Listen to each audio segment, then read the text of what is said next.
चिंता में व्यतीत कर देता है। कोई जीवन में देखता भी है कि हर व्यक्ति अपने अपने ढंग से सोचता है कि हमारे मन का हो जाए, पर होता वही है जो परमात्मा चाहते हैं।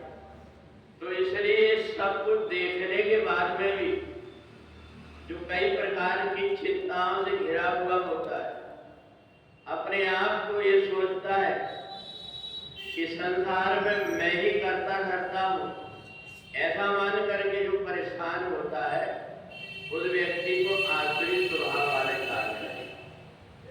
और ऐसा व्यक्ति आशा पास सतेरबद्धा एक नहीं बल्कि सैकड़ों प्रकार की आशाओं से घिरा हुआ होता है।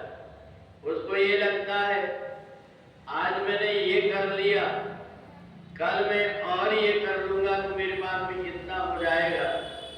पर उसको ये पता नहीं होता कि वो सोचते तो रहता है कि बस थोड़े देर में मेरे अच्छे दिन आ जाएंगे, इसके पहले ही दुनिया से वो उठ करके चले जाता है।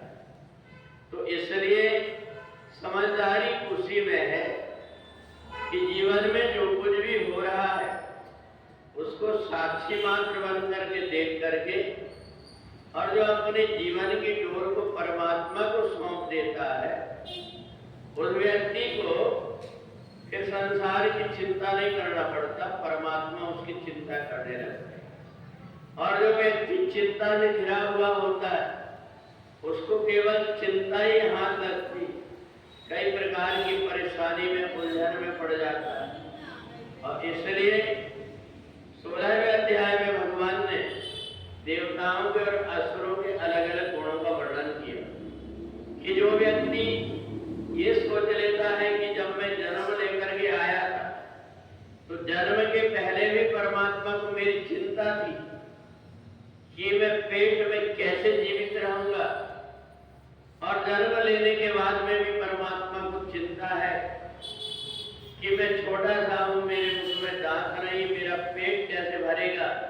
ये सारी चिंता जब परमात्मा कर देते हैं, इसके बाद में भी जो व्यक्ति चिंता में जीवन व्यतीत करता है उससे बढ़कर के अज्ञानी कोई नहीं है। इसलिए भगवान ने अर्जुन से कहा कि तुम जो कुछ भी करते हो निमित्त मात्रम भव सब्यसाचिन, तुम निमित्त मात्र हो जाओ। जो कुछ भी होने वाला है वो घटना अवश्यमेव भवितव्यम, अवश्य वो घटना घटेगी, किसी न किसी रूप में आप जाए नहीं पास में या काहे कहाँ ले जाए। वो घटना जो कुछ घटना होती है, या तो व्यक्ति की बुद्धि भ्रमित होकर के वो घटना के पास पहुंच जाता है, या वो घटना चल करके उस व्यक्ति के पास पहुंच जाती है। तो इसलिए जीवन में जितनी भी समझदारी से हो सकती है, चतुराई से अपना चलने की कोशिश करें। बाकी जो कुछ भी है जीवन की डोर परमात्मा के हाथ में जो सौंप देता है, उसी व्यक्ति का जीवन यहाँ आकर के सार्थक होता है। अन्यथा अनेक प्रकार के उलझन में पड़ करके व्यक्ति दुखी और परेशान होकर के पूरा जीवन तरसते रहता है, तड़पते रहता है।